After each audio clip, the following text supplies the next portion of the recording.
Arcane gets therapized. Is affection enough to keep a relationship together? And how do you reconnect after diverging worldviews have broken you apart? We're talking about Viktor and Jace, Mended Light.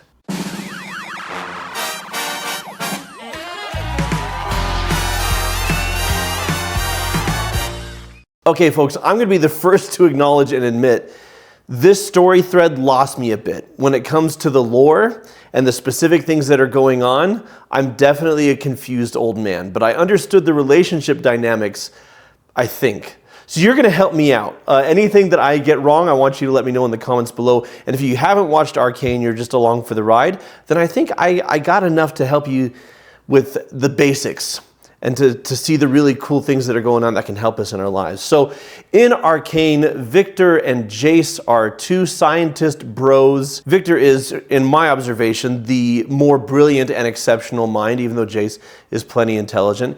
And they're trying to develop something called hex tech, which is essentially taking magic and putting it into technology so that instead of being a magical being, anyone with the technology can use magic, and that's their mission. And after a terrorist attack by Jinx nearly kills Viktor, Jace puts Viktor into the hex tech, which starts to heal him, this combination of magic and technology. But at this point, Jace isn't sure that his friend Viktor is going to survive until he comes out as like some sort of magic cyborg god type thing. Yeah, that sounds about right. Jace?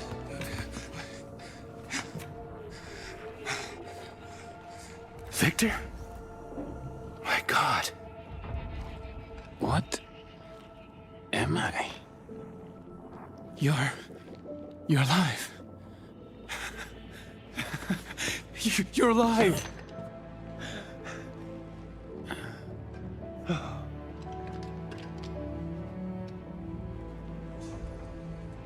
I'm also not sure what my emotions are like anymore. You must be cold. Cold? No, I don't think so. I sense a charge, a potential, a recursive impulse. Unpleasant, but cold isn't its name. So that's where he was, that's where he put him into. The hex core. Viktor, it saved you. Somehow it adapted to your injuries. The hex core, not... And evolving. It was as if it was connected to you. I said hex tech, but I meant hex core. Recorded everything. There are still so many questions, but... I was supposed to die. You promised to destroy the hex core. No. Don't you see? Heimerdinger was wrong. We were wrong. It's not as bad as... It killed Sky, Jace. She had such dreams. So this technology killed someone we cared about. So Jace is arguing the potential, and Viktor's arguing the results. I'm going to resign from the council. I understand now. My place was always here in the lab with you. We'll make this right, together. I must say goodbye to this place now. To you. Goodbye. Viktor, you're my partner. Our paths diverged long ago. It was affection that held us together. You think it's so easy? Talk about that line in a second. While your whole city looks to you for salvation? To cling to principles while your best friend bleeds out in your arms? I never asked for this! Where are you going? Goodbye, Jace.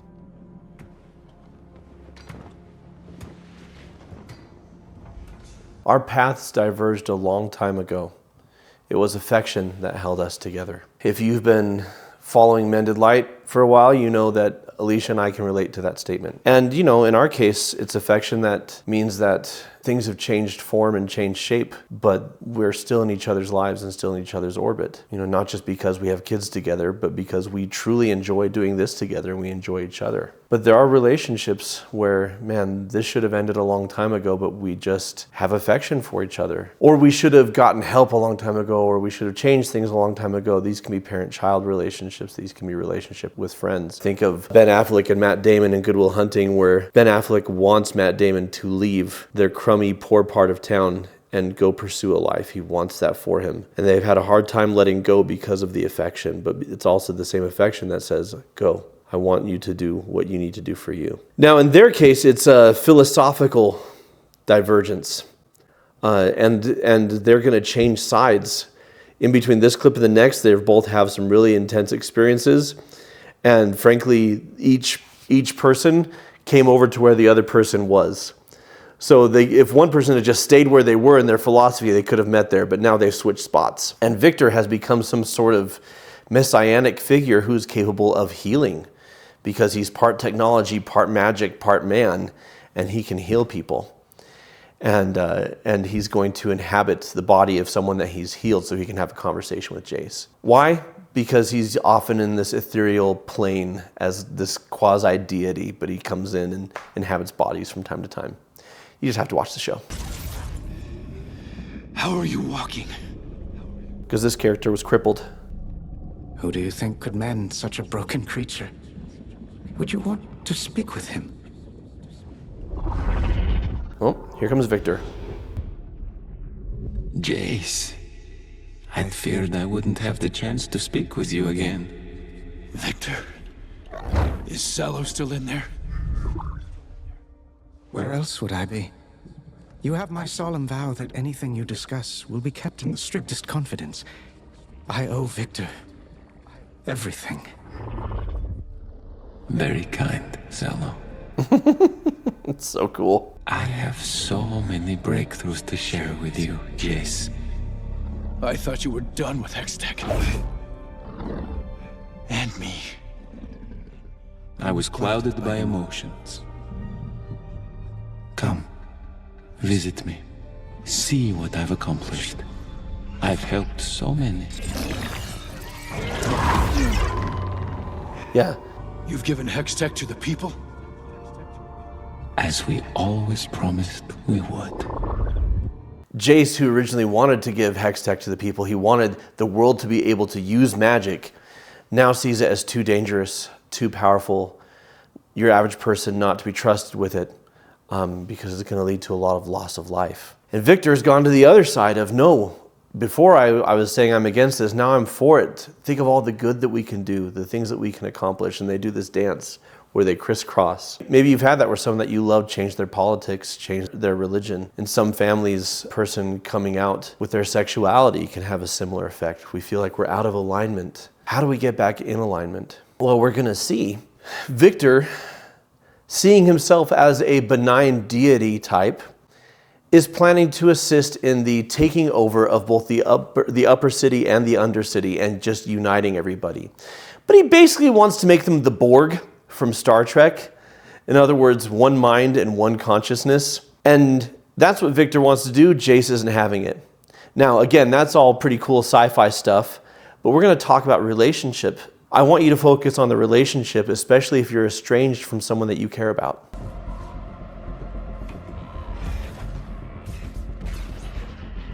So Viktor's got these quasi-android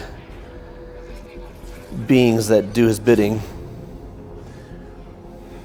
But he can also do this. If you've seen Star Trek, resistance is futile, right? Your individuality sacrificed to be part of the collective. All connected.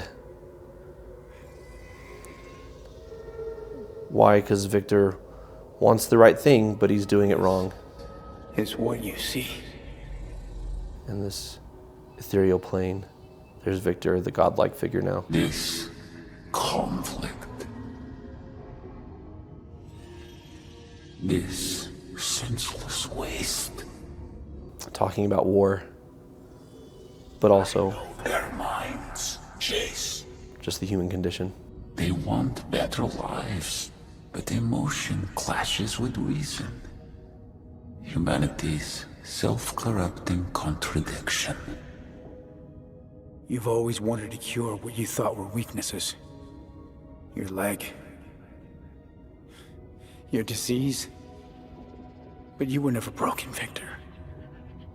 There is beauty in imperfections. They made you who you are.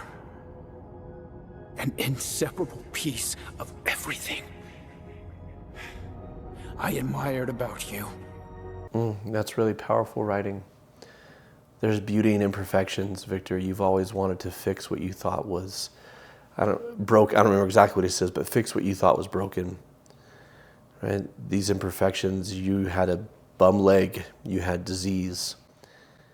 And of course, don't get me wrong, health and helping people through diseases is important. But what he's saying is, everything about you was part of you. And that's what I loved, admired, and respected as your best friend. Self-compassion and embracing your worth means owning all of who you are. You can work towards self-improvement, but it mustn't be because you hate yourself. When we try to improve out of self-loathing, self-hatred, if I can just be different, if I can just change who I am, then I'll be good enough, then I'll have worth, then I can like myself. We actually shoot ourselves in the foot and impede ourselves from getting better, from making those changes. Because shame is a corrosive energy. Shame and self-loathing actually hold us back and cause us, like they're doing with Viktor, to make misguided decisions. And Viktor thinks, well, I am looking to create order out of chaos and to bring happiness. But what he's really erasing in trying to make everybody perfect, he's erasing individuality. And our individuality is what we see in each other that we love, that we connect with, our uniqueness. And Jace is pleading with Viktor, you're losing yourself to this quest for perfection. Who do you know that is losing themselves in their quest for perfection? It might even be you. Now, Jace had been recruited by some being in the future, in some other part in the timeline, to go back and fight this battle against Viktor. And at this point, the being who recruited him is finally revealed. Viktor says, why are you doing this? Why are you opposing me? Why don't you just let it happen? And Jace says, Because I promised you.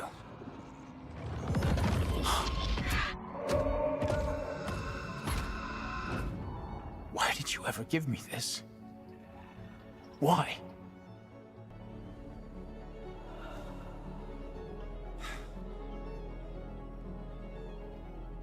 I thought I could bring an end to the world's suffering.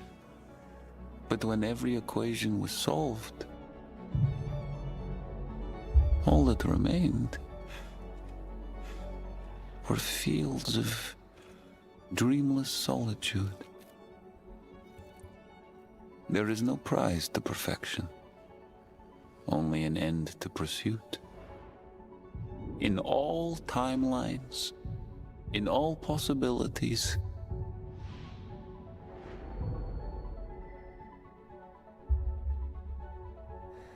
only you can show me this. so that's the future Viktor, and the present Viktor is seeing this, the end result of what you're trying to accomplish.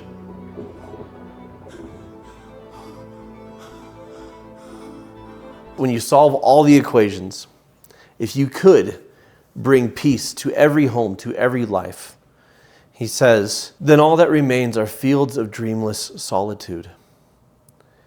Our lives are about the struggle. They're about the pursuit. That's how we grow. That's how we become. Without resistance, there is no strength. Without opposition, there is no courage. Without hardship, there is no triumph.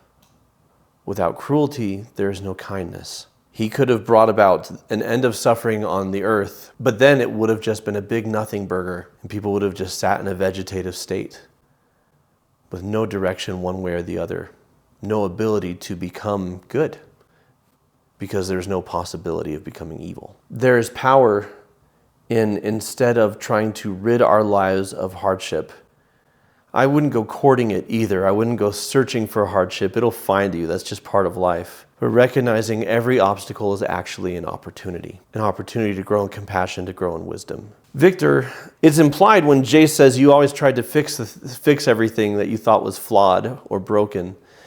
And then he talks about Viktor's disease and he talks about his leg. That Viktor saw himself as broken and is trying to find his worth through his accomplishments. We definitely can and should work towards outcomes that are beneficial and positive. I'm not saying otherwise, but when we tie our worth to them, we're tying our worth to things we can't control. So how do you find your worth?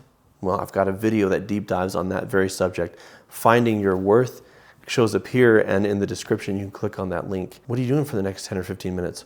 Hopefully you're watching that video. What conclusions do you draw from Jayce and Viktor's partnership, from their breaking apart and coming back together? What profound pearls of wisdom did you find, and how does this story sit with you? Let me know in the comments below. Until next time, folks, keep shining because we need your light.